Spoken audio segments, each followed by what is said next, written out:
여러분, 처음이라는 단어, 처음 열매, 첫사랑. 이 처음이라는 단어가 주는 설레임과 추억, 그리고 아련함과 애틋함이 있지 않습니까? 제가 말씀을 준비하면서 옛날 제 생각이 나더라고요. 저와 아내는 같은 청년 공동체에서 만났어요. 이제 제 아내가 더 이상 자매가 아니라 내 여자친구라는 것을 확인하고 했던 그 첫 데이트 기억이 나더라고요. 이제 아내를 만나고자 약속을 했는데 그날 비가 몹시 내렸어요. 그럼 보스턴의 이 정체도 시애틀 못지 않습니다. 그래서 아내하고 약속했지만 그때가 또 시험 기간이라서 그 약속을 취소했어요. 근데 저는 몰래 차를 몰고 아내가 있는 곳으로 가는 거죠. 그 시간이 1시간 반 훌쩍 지났거든요. 근데 그 시간이 전혀 짜증이 나지 않더라고요. 지루하지 않더라고요. 제 여자친구를 만날 생각에, 그리고 제 여자친구를 놀래줄 생각에 그 시간이 너무나 저에게 달콤하게 느껴지더라고요. 여러분, 사랑하는 사람과의 첫 데이트 기억 나실 거예요. 첫 딸, 첫 손주. 정말 첫 딸이 태어날 때 이 아이를 어떻게 안아야 될지도 모르고 그냥 마냥 신기하게 바라봤던 그때, 첫 손주를 얻고 이 첫 손주에게 무엇을 해줄까, 그런 설레임의 감정이 여러분에게도 있을 것입니다. 저와 여러분이 오늘 읽은 이 사도행전 2장의 14절부터는 이 땅에 성령과 함께 세워진 교회에서 교회라는 이름으로 선포된 첫 번째 설교입니다. 종말의 시대에 교회라는 이름으로 살아가야 할 저와 여러분들에게 이 땅에 교회가 세워지고 처음으로 했던 그 설교는 어떤 은혜를 주는가 함께 살펴보며 은혜를 나누기 원합니다. 오늘 말씀 14절부터 16절을 다시 한번 읽어볼게요. 같이 한번 읽습니다. 베드로가 11사도와 함께 서서 소리를 높여 이르되 유대인들과 예루살렘에 사는 모든 사람들아, 이 일을 너희로 알게 할 것이니 내 말에 귀를 기울이라. 때가 제 삼신이 너희 생각과 같이 이 사람들이 취한 것이 아니라 이는 곧 선지자 요엘을 통하여 말씀하신 것이니 일러스되. 여러분, 오늘 본문을 찬찬히 살펴보면 베드로가 한 이 첫 번째 설교는 성령의 계획 안에서 시작된 설교임을 알 수 있어요. 여러분, 지금 12사도를 대표하여 그 12사도와 함께 베드로가 일어섰습니다. 베드로 한 사람이 대표로 입을 열어요. 근데 그 베드로가 입을 여는데 그 대상은 누구냐면 예루살렘에 사는 모든 유대인들이에요. 한 사람이 모든 사람을 향하여 그 입술을 연 거예요. 여러분, 교회의 첫 번째 설교는 이렇게 건물 안에서 행해진 설교가 아니었습니다. 다만 모인 몇 사람을 대상으로 한 설교도 아니었어요. 적어도 오순절 예루살렘에 모인 이 모든 사람들 전부를 대상으로 이 설교의 단이 세워진 거예요. 여러분, 이것이 어떻게 사람의 계획으로 가능한 일이겠습니까? 아무리 치밀하게 계획을 세웠던들 어떻게 이 자리에 그 모든 사람들을 한 자리에 모일 수 있었겠어요? 이것은 분명 성령님의 계획 속에서 일어나고 있는 일인 것이지요. 뿐만 아니라 지금 베드로는 이 자리에 모인 사람들이 어떤 생각 속에 이 자리에 모여 있는지를 알고 있어요. 또한 이 자리에 모인 사람들이 진정 무엇이 필요한지도 알고 있어요. 이 어찌 된 일이냐? 그들은 다만 세술에 취한 것이 아니냐? 지금 모여있는 자들의 반응이었어요. 당혹스러운 반응. 하나님의 큰 일을 방언으로 말하는 것을 그들은 보았습니다. 볼 수는 있었지만 도대체 이것이 무슨 의미인지를 설명할 수는 없었어요. 그때 베드로가 입을 연 거예요. 이렇게 입을 열어요. 이 일을 너희로 알게 할 것이니라. 유대 시간은 3시에 6을 더하면 오늘날 우리 시간이에요. 제3시라는 말은 아침 9시 기도 시간이라는 거예요. 이 사람들아, 아침 9시 첫 기도 시간에 세술에 취하여 모인 사람들이 어떻게 이렇게 많을 수가 있느냐? 너희들은 다만 내 말을 들을지어다. 이렇게 말하고 있는 것이죠. 그리고 그는 이어서 선지자 요엘의 말씀을 인용합니다. 이는 곧 선지자 요엘을 통하여 말씀하신 것이니. 여러분, 이 땅에 세워진 교회의 첫 번째 설교는요, 교회로 모인 사람들을 위한 설교가 아니었어요. 교회 밖에 세상에 있는 자들을 향한 설교였다는 거예요. 그들의 필요를 채우는 설교였다는 것입니다. 여러분, 교회를 잉태케 하신 성령님의 관심은요, 우리 한 사람 한 사람 교회이죠. 그러나 성령님의 진정한 관심은 교회 안이 아니라 교회를 통하여 세상에 대한 관심을 성령님은 우리 가운데 허락하셨다는 거예요. 그래서 교회가 예루살렘으로부터 시작하여 온 세계로 확장되어 가는 것입니다. 오순절날에 일어난 이 놀라운 현상을 설명하는 베드로는요, 자기의 생각으로, 자기의 말로 이 설교를 시작한 게 아니에요. 이 현상을 정확하게 설명해 주고 있는 구약의 말씀 요엘서를 인용하고 있어요. 저와 여러분들은 성도가 되어 이 성경을 봐요. 특별히 이 사도행전 2장의 이 말씀은 성도인 저와 여러분들에게는 너무나도 익숙하죠. 지금 베드로가 이 상황 속에서 일어나 설교를 하는 것도, 이 베드로가 요엘서를 인용하는 것도 우리에게는 전혀 신기하지 않아요. 자연스럽기까지 해요. 당연하게 여겨집니다. 그러나 그렇지 않습니다. 여러분, 베드로가 인용하는 이 구약의 말씀 929장에 23,145 구절이 되어져 있어요. 23,145절 중에 요엘서의 말씀을 베드로가 인용한 거예요. 지금 베드로가 특별히 이 설교 시간을 위하여 수십 시간을 고민하고 기도하고 준비하며 이 설교하는 것 아닙니다. 지금 베드로에게 랩탑 컴퓨터가 있어서 바이블 검색창에 오순절하고 땅 때리면 오순절 관련된 구약 성경 구절이 쭉 떠올라서 그 가운데 하나 취해서 인용한 게 아니란 말이에요. 이건 자연스러운 일도 당연한 일도 아니에요. 지금 베드로 스스로의 담대함과 베드로 스스로의 지적 능력으로 이 설교가 시작되고 있는 것이 아니라는 거예요.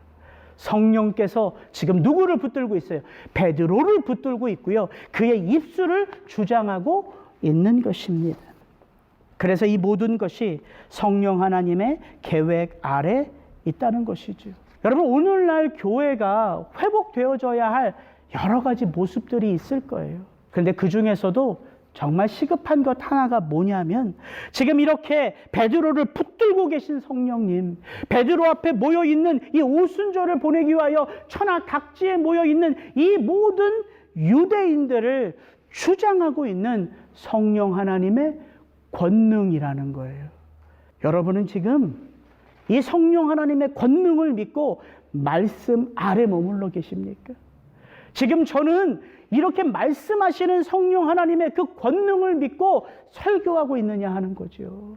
바로 이 말씀이 갖고 있는 권능, 이 영광의 무게를 체험하고 다시 붙들 수 있는 믿음이 그 어느 것보다 교회에서, 특별히 말씀의 단에서 회복되어져야 할 것은 아닌가, 오늘 본문을 통하여 보게 되더라고요.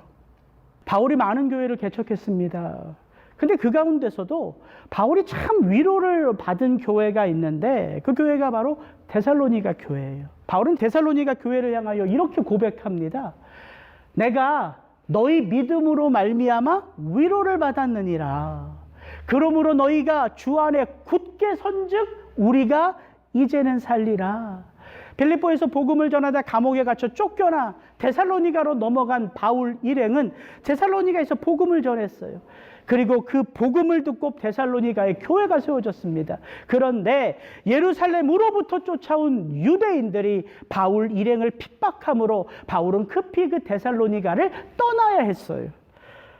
그렇게 베레아로 계속해서 선교 여행을 하는 바울이 그 복음을 전하고 교회가 막 생긴 데살로니가 교회를 염려했어요. 이제 저들이 이제 막 시작됐는데 어떻게 그 유혹을, 어떻게 그 핍박을 이겨낼 수 있을까? 바울이 참 근심을 가졌지요. 그래서 디모데를 보냈어요. 근데 디모데가 데살로니가에서 갖고 온 소식이 바울을 기쁘게 했어요. 그래서 한 말입니다. 너희 믿음으로 말미암아 내가 위로를 얻었다. 너희가 믿음으로 선즉 내가 이제는 믿음 안에서 산다. 여러분, 교회가 이런 공동체예요. 그 교회를 세운 목사님이 없어도 교회의 머리가 예수 그리스도이심으로 그들이 그 예수 그리스도에게만 초점을 맞출 수 있다면 그 교회는 흥왕할 수 있는 것이죠. 그렇게 유혹 속에 핍박 속에 참 걱정했던 이 데살로니가 교회가 바울에게 큰 기쁨이 됐던 것은 그들이 이렇게 바울의 말을 들었기 때문이에요. 우리가 너희 각 사람에게 권면하고 위로하고 경계하려니 이러므로 우리가 하나님께 끊임없이 감사할 수 있는 것은 너희가 우리에게 들은 바 하나님의 말씀을 받을 때에 사람의 말로 받지 아니하고 하나님의 말씀으로 받음이니 진실로 그러하다도 이 말씀이 또한 너희 믿는 자 가운데서 역사하느니라. 저는 지금 여러분들에게 제가 이 자리에서 아무렇게나 설교해도 여러분은 성도로서 제 말을 하나님의 말씀으로 믿음으로 받아야 합니다. 그 말하고 싶은 게 아니에요. 바울이 이렇게 고백할 수 있었던 것은 바울이 어떻게 말씀을 전했는지 그가 이렇게 고백해요. 오직 하나님께 내가 복음을 위탁받았으니 내가 이와 같이 말함은 사람을 기쁘게 하려 함이 아니요 오직 마음을 감찰하시는 하나님을 기쁘시게 하려 함이라. 말씀을 전하는 자가 그 말씀을 준비하면서 성도들, 사람들에게만 초점을 맞춰야 돼요? 아니에요. 우리의 마음을 감찰하시는 하나님께 초점을 맞추어야 해요. 그 하나님으로부터 그 성도들에게 주시는 생명의 말씀이 임하기 때문입니다. 왜 우리가 사도행전을 보면 변화되는 사람들의 모습이 보이는 거예요? 그 말씀을 전하는 사도들이 누구에게 초점을 맞춰요? 하나님께 초점을 맞추기 때문이에요. 우리는 오직 기도와 말씀에 전념하노라.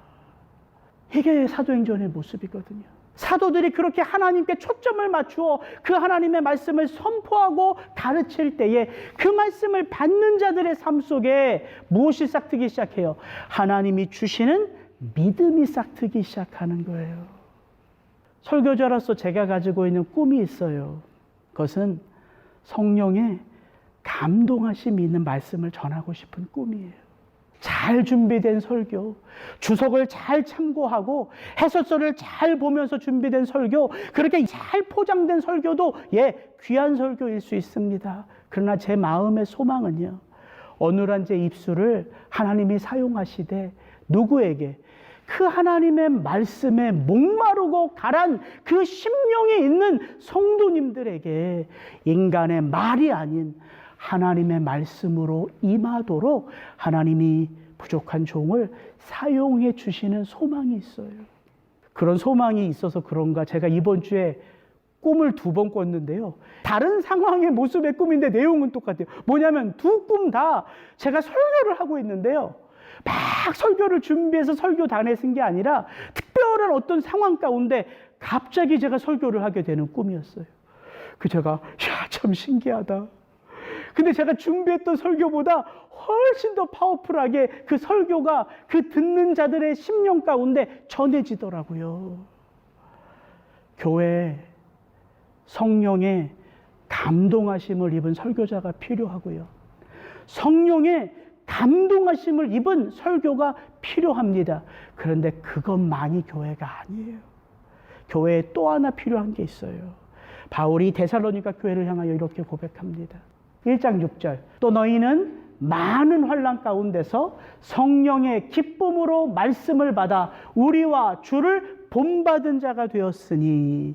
예, 이 데살로니가 교회는 성령의 감동함을 입은 설교자 바울이 있었습니다. 그리고 성령의 감동하심을 받은 바울의 복음 선포가 있었어요. 근데 이 데살로니가 교회는 또 하나가 있었어요. 그게 뭡니까? 유혹과 핍박 속에서도 성령의 기쁨으로 말씀을 받는 성도가 있었다는 거예요. 여러분, 이게 교회입니다. 제 안에 성령의 감동하심을 입은 설교를 하고자 하는 소망이 있는 것처럼 저는 우리 리사운드 성도님들의 마음속에 성령의 기쁨으로 하나님의 말씀을 받는 능력이 있기를 주의 이름으로 축복합니다. 그래서 우리가 이 사도행전 2장을 볼 때 주목해서 봐야 할 단어가 있어요. 바로 사도행전 2장 4절입니다. 마가의 다락방에 모인 그들이 다 무엇의 충만함을 받고? 성령의 충만함을 받고 성령이 말하게 하심을 따라 말하기를 시작하니라. 여러분, 이 자리에 누가 섰든 이 말씀의 단에서 선포되는 말씀을 여러분 귀로 잘 들으시면 고개가 끄덕여질 거예요. 예. 아, 저 목사님 말씀 많이 준비했구나. 아, 저게 저런 내용이구나. 고개가 끄덕여질 거예요. 근데 여러분, 거기서 한 걸음 더 나아가 귀로 듣는 것이 아니라 여러분이 성령의 감동하심으로 그 말씀을 들을 때에는 고개가 끄덕여지는 것이 아니라 여러분의 삶이 변화됩니다. 이것이 하나님의 말씀이 갖는 능력이에요. 여러분, 이게 교회예요. 이 땅에 교회에 회복되어져야 할 그 어느 것보다 시급한 것이 바로 이 성령의 권능을 체험하는 목회자, 이 성령의 권능을 체험하는 성도님들이 필요하다는 거예요. 여러분, 오늘도 말씀 안에서 우리가 왜 성령 충만해져야 합니까? 성령의 충만함이 우리가 듣게 하고 믿게 하고 살게 하기 때문이에요. 그래서 성령으로 충만해져야 되는 거예요. 베드로가 이 요엘서 말씀을 인용하는데요. 구약의 요엘서 2장 28절에 보면 이 요엘서의 예언이 말세에 이렇게 되어 있지 않아요. 하나님이 말씀하시기를 그 이후에 내가 내 영을 모든 만민에게 부어주리니 이렇게 시작해요. 근데 사도 베드로는요, 그 이후에라는 단어를 말세라는 말로 마치 의도적으로 바꾼 것 같아요. 왜일까요? 그 요엘 시대는 분명 그 이후에 여호와의 어떤 날이에요. 근데 지금 베드로가 설교하는 이때에는 그 후가 아니죠. 이미 그날이 임했어요. 이미 말세가 왔어요. 그리스도 예수 안에서, 성령 안에서. 그래서 그 단어를 바꾼 거예요. 그 이후에가 아니라 이미 온 종말의 시대에 세워진 교회 공동체이기 때문에 말세에 이렇게 바꾼 거예요. 지금 우리는 말세의 시대를 살고 있어요. 은혜의 시대를 살고 있어요. 요엘서라는 선지자는요, 하나님의 감동하심을 입어 그 말세에 어떤 일이 일어나는가? 예, 모든 육체에게요, 하나님의 영이 부어진다고 말합니다. 근데 그 영이 부어지면 어떤 일이 일어나는가? 이 말씀을 계속 읽어보면 자녀들은 예언할 것이고요, 젊은이들은 환상을 보고요, 늙은이들은 꿈을 꾼다는 거예요. 그리고 남종과 여종들에게는 그 영으로 말미암아 예언할 것이다 이렇게 말해요. 예언, 꿈, 환상, 이것들 무엇을 의미하는 것일까요? 우리가 성령을 받으면 누군가의 마음을 투시하는 거예요? 누군가에게 있을 먼 미래의 일을 우리가 밝히 볼 수 있는 거예요? 지금 내 삶 속에 앞으로 10년 뒤, 20년 뒤에는 어떤 일이 일어날지를 우리가 성령의 능력 가운데 알 수 있다는 거예요? 그런 말이 아니에요. 여기서 말하는 예언, 꿈, 환상은 구약시대에 다 어떻게 사용된 단어냐면 하나님의 큰 일을 알려주실 때 하나님이 사용하신 단어들이에요. 하나님의 큰 일이 뭐예요? 지난주 설교했죠. 하나님의 구원이 완성되어지는 것. 이것이 하나님의 큰 일이에요. 성령이 임하면요, 우리가 하나님의 큰 일을 알 수 있어요. 그 하나님의 마음이 이 땅을 구원하시기 위하여 어떤 마음을 갖고 계신지, 그 하나님의 구원 계획이 나의 삶을 통하여, 우리 가족의 삶을 통하여, 우리 교회의 삶을 통하여 어떻게 일어날 것인지, 그것을 우리가 알 수 있다는 거예요. 그래서 이 요엘서의 마지막 결론이 어떻게 끝납니까? 누구든지 주의 이름을 부르는 자는 구원을 받으리라. 이게 요엘서 인용의 끝이에요. 누구든지예요. 제한이 없습니다. 자격이 없어요. 누구든지예요. 근데 누구든지란 말이 그러면 이 땅을 살아가는 아무에게라도요? 아니에요. 여기서 말하는 누구든지라는 것은 죄인 가운데 늘 함께 하신 누구를 체험한 하나님 아버지의 사랑을 체험한 자. 그래서 그의 마음속에 그 하나님을 향하여 아버지라고 고백할 수 있는 자. 그 예수 그리스도를 통하여 하나님이 믿어지는 자. 바로 그 자에게 구원이 임한다는 거예요. 여러분, 어떻게 이 땅을 살아가는 성도들이 증인이 될 수 있어요? 예, 하나님의 사랑을 알아야지만 증인될 수 있잖아요. 하나님의 그 크신 구원의 계획을 알아야지만 증인될 수 있는 것 아닙니까? 오늘도 모인 교회에서 하나님의 생명의 말씀이 선포되는 것은 다른 이유 때문이 아니라요, 내가 믿고 있는 예수, 내가 알고 있는 그 하나님, 그 하나님이 나를 얼마나 사랑하시는지를 우리는 날마다 체험하는 거예요. 그래서 생명의 말씀이 선포되는 거예요. 그 길을 따라 우리가 걸어가야 되기 때문에. 베드로의 첫 설교의 사실 핵심은 22절부터 36절까지입니다. 오늘 이 말씀을 다 읽을 수 없어서 우리 22절부터 24절까지만 한번 같이 읽습니다. 이스라엘 사람들아, 이 말을 들으라.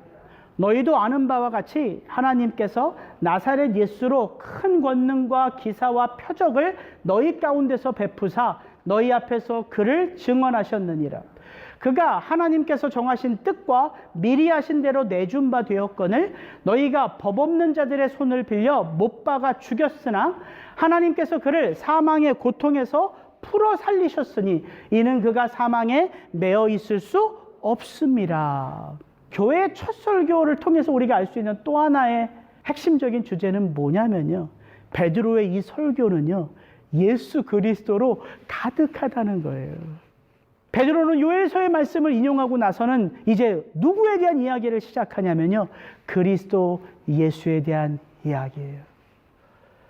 그들 가운데 오신 예수님이 누구신지, 그렇게 그들 가운데 찾아오신 예수님을 지금 이 자리에 모여있는 그 유대인들은 어떻게 대했는지, 그들이 법 없는 자들을 통하여 십자가에 못 박혀 죽인 이 예수를 도대체 하나님이 어떻게 하셨는지, 베드로는 그 예수님의 오심과 사심, 죽으심과 부활하심, 그리고 승천하심의 사건들을 하나하나 언급하며 그 의미들을 밝혀갑니다. 우리가 계속해서 읽진 않았지만 본문을 계속 읽어보면 베드로는 다윗의 시편 2개를 인용하여 그 구약 시대부터 예언된 예수님에 대하여 이제 설교를 하고 있죠. 그런데 이 베드로의 예수에 대한 설교를 우리가 들으면서 한 가지 기억해야 될 것은, 지금 베드로는요, 이 예수의 사심과 죽으심과 부활하심과 승천하심의 사건을요, 그냥 전달자의 입장에서 브리핑하고 있는 게 아니란 말이에요. 여러분, 이 사회에서 어떤 일들이 탁 터지면요, 그게 센세이션한 이슈가 되면 모든 매스컴에서 그 사건을 보고합니다. 지금 한국에서도 한 사건이 아주 연일 매스컴에서 보도되고 있어요. 지금 베드로는 그렇게 그 사건을 객관적인 입장에서 바라보며 보도하고 있는 게 아니란 말이에요.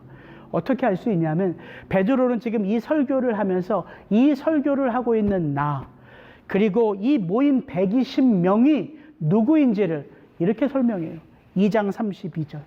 이 예수를 하나님이 살리신지라 우리가 이 일에 다 증인이로다. 이게 중요한 거예요. 지금 이 사건을 객관적으로 보도하고 있는 게 아니라 이렇게 너희들에게 이 현상이 어떤 의미인지를 선포하고 있는 나는, 우리는 다 이 일의 증인이다 이렇게 말하는 거예요. 그럼 무엇의 증인이냐 이렇게 말할까요? 그게 베드로 설교의 결론이에요. 36절 같이 읽습니다. 그런즉 이스라엘 온 집은 확실히 알지니 너희가 십자가에 못 박은 이 예수를 하나님이 주와 그리스도가 되게 하셨느니라 하니라. 이게 첫 번째 교회에서 행해진 첫 설교의 주제입니다. 우리가 십자가에 못 박힌 예수를 하나님이 주와 그리스도가 되게 하셨느니라. 이것이 내 생각 속에서 설명되는 것이 아니라 구약으로부터 하나님의 약속의 성취로 지금 일어난 것이다. 이 일에 우리가 증인이다. 이렇게 말하는 거예요. 이 고백이 이거예요, 여러분. My Lord and my God and Savior. 이 말이에요. 도마가 고백하잖아요. 부활의 예수님을 만난 다음에 난 예수 부활한 거 못 믿겠다라고 말하는 도마가 부활하신 예수님이 내 옆구리에 손 넣어봐 라고 직접 도마에게 나타나셨을 때 도마가 했던 고백이 My Lord, my God, Savior 이거였어요. 그리스도 예수 당신이 나의 주요, 당신이 나의 Savior입니다 라는 고백이에요. 근데 여러분 이 고백은요 지식이 아니에요. 이론이 아니에요. 여러분 잘 보세요.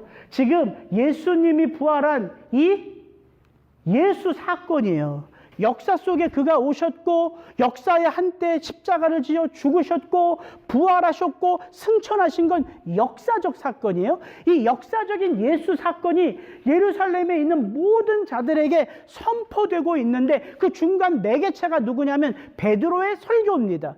근데 그 베드로는 자신을 어떻게 고백해요? 이 모든 일에 우리가 증인이라 이 말이에요. 이게 무엇을 의미하냐면 여러분 구약은요 예수 그리스도에 대하여 희미한 그림자와 같죠. 왜냐하면 구약시대 예수님이 직접 구약 백성들에게 나타나서 그들과 함께한 것은 아니잖아요. 그래서 구약에 많은 예수님의 그림자가 있고 예수의 모형이 있다 이렇게 학자들이 말하는 거예요. 근데 우리가 구약의 인물들 정말 그 희미한 예수의 그림자 속에서 살아가지만 자신에게 맡겨진 일들을 믿음으로 감당한 그 구약의 위대한 인물들을 우리가 만나면 우리 안에 어떤 마음이 있어요? 부러움이 있잖아요. 아브라함, 믿음의 조상, 믿음으로 하나님 앞에 제물로 드려진 아벨, 이거 우리가 너무 부러워하잖아요. 그래서 여러분 히브리서 11장 믿음장에 아벨로부터 시작하여 아벨, 에녹, 노아, 아브라함, 이삭, 야곱, 요셉, 모세 이 모든 사람들의 이야기를 우리가 들을 때 우리 안에 부러움이 있잖아요. 나는 어떻게 믿음으로 살아갈까라는 도전이 있잖아요. 그 히브리서 11장에 그런 위대한 구약의 인물들, 믿음의 인물들을 얘기하면서 히브리서 기자는 이렇게 말합니다. 내가 무슨 말을 더하리요? 기드온, 바락, 삼손, 입다, 다윗 및 사무엘과 선지자들의 일을 말하려면 내게 시간이 부족하리로다.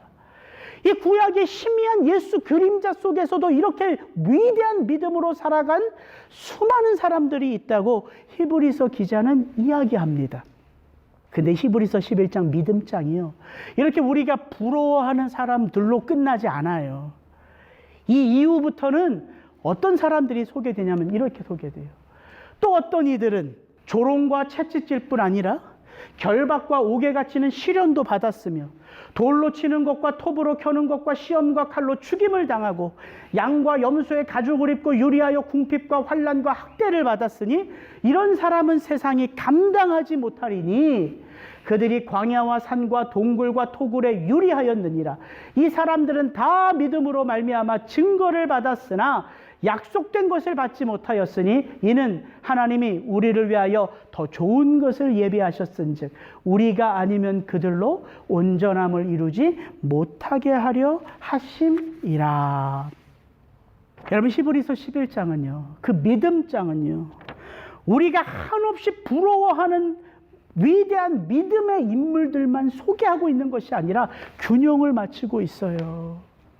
물론 그들도 고난의 삶 속에서 풀무불처럼 믿음의 사람으로 단련된 것은 분명하지요. 그러나 이름도 없이 빛도 없이 이 역사 속에 기록되지도 않은 채 희미하게 사라져버린 이런 많은 사람들이 있었다는 거예요. 그런데 이들을 히브리서 기자는 어떻게 여겨주냐면 그들이 가지고 있는 닉네임이 있어요. 그 닉네임이 뭐예요? 이런 사람들은 세상이 감당치 못할 자니라. 이것은 이 말씀을 기록하는 히브리서 기자의 감동하심으로 기록된 말씀 같아요. 그래서 가로로 묶여져 있어요.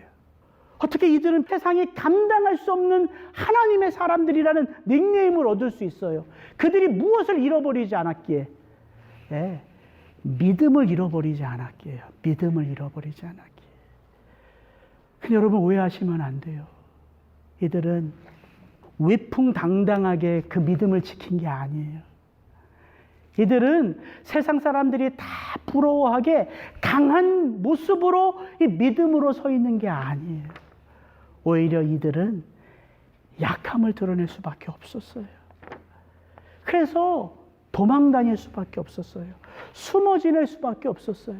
그러나 이들이 도망 다닌 이유, 숨어 있는 이유, 죽음을 감당할 수밖에 없는 이유는 자기 때문이 아니었어요. 무엇 때문이었어요? 믿음 때문이었단 말이에요. 근데 더 놀라운 사실은요, 그 희미한 구약의 그림자 속에 살아왔던 수많은 구약 백성들보다 더 이 히브리서 기자는 누구를 더 높여줘요? 그들을 바라보며 부러워하고 있는 저와 여러분들이란 말이에요. 왜입니까? 우리의 믿음이 대단해서가 아니에요. 이런 이유 때문이에요. 이는 하나님이 우리를 위하여 더 좋은 곳을 예배하셨어요. 근데 그 더 좋은 곳을 그들은 믿음으로 살았는데 그들은 이 더 좋은 것, 이 약속된 것을 받았습니까? 못 받았습니까? 못 받았어요. 그들은 받을 수 없었어요. 이 더 좋은 것을 오늘 그들을 바라보며 부러워하는 우리는 받았습니까? 못 받았습니까? 받았다는 거예요. 더 좋은 것이 뭐예요? 그리스도 예수. 그리고 우리 안에서 그리스도 예수를 기억나게 하고 그리스도 예수의 삶을 살게 하는 약속된 성령. 그래서 이게 이렇게 끝나는 거예요. 너희가 십자가에 못 박은 이 예수를 하나님이 주와 그리스도가 되게 하셨느니라. 그래서 이 믿음의 고백은요, 머리로 하는 게 아니라요, 지식으로 하는 게 아니라요, 그리스도 예수의 삶과 내 삶이 하나임을 체험한 자들의 고백이란 말이에요. 그의 십자가 죽음이 내 죄의 씻어짐과 연결되어져 있음을 믿는 자, 그의 부활하심이 이제 내가 살아가야 할 십자가 길과 하나인 것을 믿는 자, 이제 그의 다시 오심이 내가 비로소 영원하신 아버지 하나님의 품에서 영원토록 살아갈 수 있는 바로 그 삶인 것을 믿는 자. 그래서 그게 증인이란 말이에요. 그 예수의 죽으심과 부활하심과 다시 오심이, 그 예수 사건이 오늘 이 땅을 살아가는 나의 삶 속에 나타나는 것을 체험하는 자. 그래서 고백할 수 있는 거예요. 오직 주만이 My Lord, My Savior 라는 고백이에요. 지금 베드로는 그냥 지금 일어난 이 사건을요, 옛날 구약의 말씀을 인용해서 알려주는 게 아니에요. 이렇게 선포하는 베드로의 삶이 어떤 삶으로 사라집니까? 주만이 My Lord, My Savior임을 그의 삶을 통해서 이제 사도행전에 쭉 기록되어져 있는 것 아닙니까? 그래서 우리가 사도행전을 읽으면 뭘 봐요? 변화된 성도들이 어떻게 예수 그리스도 성령 안에서 믿음의 걸음 한 걸음 한 걸음을 걸어가고 있는지를 보게 되는 것이고, 그들의 그 삶이 오늘 이 땅 가운데 참 연약하게 사는 것처럼 보여지는 나이지만 내 속에 성령님이 나와 함께 하심을 믿어지게 하는 것이지. 그래서 오늘 우리가 다시금 말씀 안에서 힘을 얻는 거예요. 내가 그분을 주로 여기고 내가 그 예수 그리스도를 My Lord, My Savior로 여기는 것보다 더 중요한 게 뭐냐면 그분이 나를, 그분이 여러분 한 분 한 분들을 당신의 가장 존귀한 아들과 딸로 삼으셨다는 사실이에요. 그래서 우리는 내 믿음으로 살아가는 게 아니라 그분이 우리를 믿어주는 그분의 믿음 안에서 성령으로 살아가는 거예요. 저와 여러분들이 한 주, 다음 주에 하나 더 나눠야 되거든요. 이 오순절 성령 강림 사건을 통하여 이 세상에 선포된 교회의 첫 설교를 여러분 이제 집에 가셔서 한 주 다시 한번 읽어보시고 묵상해 보세요. 어떤 은혜가, 어떤 위로가 여러분 안에 있는지 여러분 체험하실 것입니다. 같이 기도하겠습니다. 이 시간 같이 한번 기도할 때에 이 땅의 교회의 첫 설교를 계획하신 성령 하나님, 이번 한 주 나의 삶도 당신의 주권 아래 있음을 나로 믿게 하여 주옵소서. 그렇게 기도하시기를 원합니다. 이 교회라는 이름으로 선포된 첫 설교에서 예수가 과연 누구인지를 그 예수 사건이 나의 삶 속에 체험되어지고 경험되게 하신 성령 하나님, 이번 한 주 나의 삶 속에 예수 그리스도의 형상이 드러나도록 역사하여 주옵소서. 우리 그 마음을 가지고 같이 2, 3분간만이라도 통성으로 기도하겠습니다. 그렇습니다. 아버지 하나님, 오순절 성령 강림의 사건이 세상 가운데 드러날 때에 12명의 사도들은 담대하게 일어섰습니다. 그리고 그들은 말할 수밖에 없었습니다. 그들의 눈이 교회 안에 모인 120명을 향한 것이 아니라 그들을 대표하는 베드로가 일어서서 그의 눈을 세상을 향하여 펼쳤습니다. 그들이 불쌍한 자들이기 때문입니다. 그들에게 예수가 필요하기 때문입니다. 오늘 교회로 살아가는 우리는 우리의 마음을, 우리의 눈을, 우리의 시선을 어디에 고정하며 살아가고 있는지 다시 돌아보게 하여 주옵소서. 끊임없이 여전히 내 가족, 우리 교회만을 향하는 우리는 아닌가 돌아볼 때에 아버지 하나님, 이번 한 주간의 삶을 통하여 우리가 이 세상을 긍휼히 여기고 이 세상에서 고통받는 자들을 우리의 기도 제목 가운데 하나로 삼으며 그렇게 이 세상 속에 하나님의 복음이 담대하게 선포될 것을 소망하며 기도하는 우리 리사운드 성도님들 한 분 한 분 되어질 수 있도록 성령 하나님 주장하시고 역사하여 주시옵소서. 주님 감사합니다. 이 시간 자리에서 일어나시면 제가 기도하고 오늘 예배를 마치겠습니다.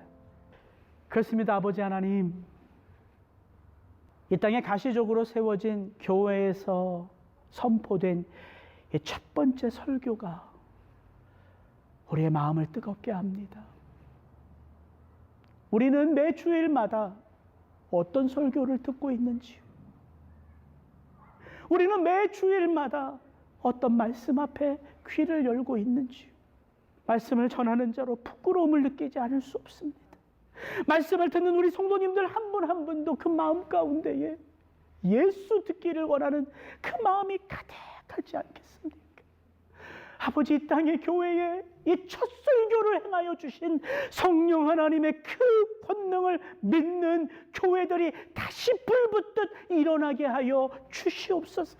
이 말씀의 단을 여전히 붙들고 계시며 이 말씀의 단을 통하여 여전히 복음을 선포하는 성령 하나님의 그 강권적인 역사가 나타나게 하여 주옵소서. 아버지 하나님, 저와 우리 성도님들이 마음으로 들을 수 있는 성령의 은혜로 충만하기를 원합니다. 그리하여 들려진 그 말씀이 믿어지고 믿어지는 그 말씀이 사라지는 성령의 은혜를 체험케 하여 주시옵소서. 이제는 우리 구주 예수 그리스도의 은혜와 아버지 하나님의 사랑과 성령의 교통케 하시고 하나 되게 하심의 역사가 이 땅에 처음 선포된, 교회로서 처음 선포된 그 말씀을 듣고 믿음으로 그 말씀을 붙들며 그 말씀을 의지하여 삶의 자리로 흩어져 나아가는 우리 리사운드 성도님들 한 분 한 분들의 삶 속에 그들의 자녀들의 인생 가운데에 이제로부터 영원토록 함께 하시기를 축원하옵나이다. 아멘.